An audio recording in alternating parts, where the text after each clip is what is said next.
यत्र तत्र सर्वत्र अपने नियम व्यवस्था के रूप में विराजमान परमपिता परमेश्वर को प्रणाम और आपको यथोचित अभिवादन। पवित्र कुरान का सर्वाधिक पवित्र पाठ है फातिहा और फातिहा की 5वीं आयत है इहदिना सिरातल मुस्तकीम, अर्थात बतला दीजिए हमको सीधा रास्ता। हज़रत मोहम्मद साहब के इस सवाल के जवाब में अल्लाह ताला ने उनके ऊपर पवित्र कुरान नाजिल कर दी।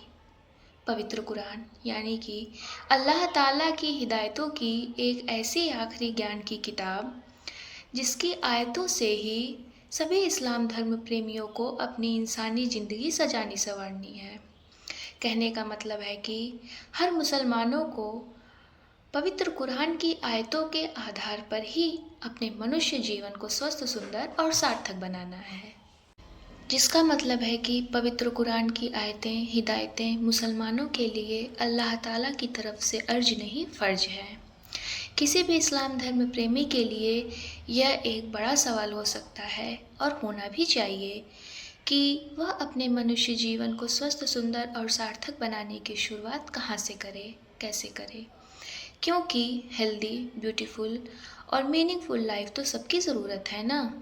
तो अगर आप इस्लाम धर्म प्रेमी हैं और आप अपनी इंसानी ज़िंदगी को हेल्दी, ब्यूटीफुल और मीनिंगफुल बनाना चाहते हैं, तो आपके सामने भी यह सवाल पैदा ही होगा कि चाहते तो हम भी हैं, मगर शुरुआत कैसे करें। तो मेरे ख्याल से फातिहा की 5वीं आयत बेस्ट है। मैं ऐसा क्यों कह रही हूँ? मैं ऐसा इसलिए कह रही हूँ क्योंकि हज़रत मोहम्मद साहब जब अपनी कबीलाई ज़िंदगी से ऊब कर एक हीरा नाम की गुफ़ा में आइसोलेटिव मेडिटेशन किया करते थे, तो उनके लिए भी यह बहुत बड़ा चैलेंज हुआ करता था कि वे अपनी इंसानी ज़िंदगी को हेल्दी, ब्यूटीफुल और मीनिंगफुल बनाने की शुरुआत कहाँ से करें।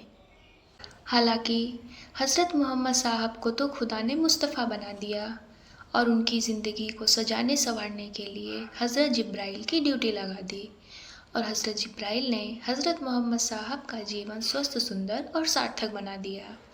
मगर आज की तारीख़ में आपको अपनी इंसानी ज़िंदगी को हेल्दी, ब्यूटीफुल और मीनिंगफुल बनाना है तो हज़रत जिब्राइल या हज़रत मोहम्मद साहब तो आएंगे नहीं।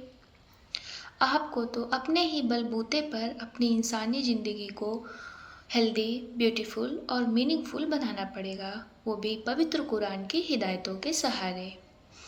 अल्लाह ताला ने हज़रत मोहम्मद साहब को मुस्तफ़ा बना दिया और आपके लिए फ़र्ज कर दिया कि आप चाहे दुनिया में जहाँ कहीं भी रहें, सीधा रास्ता का सवाल पूछते रहें।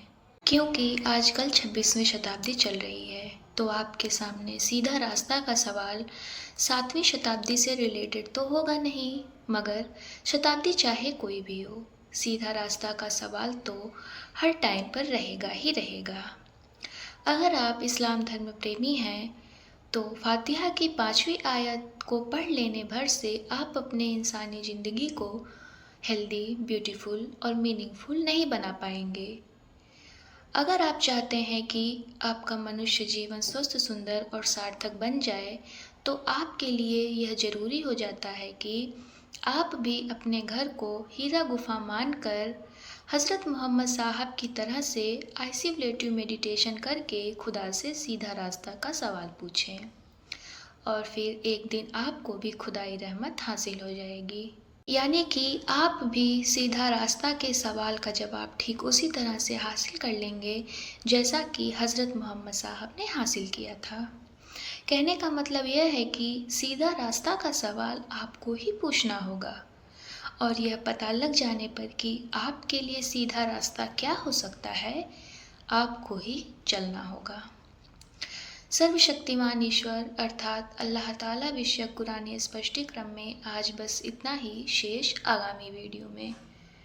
ओम शांति शांति शांति।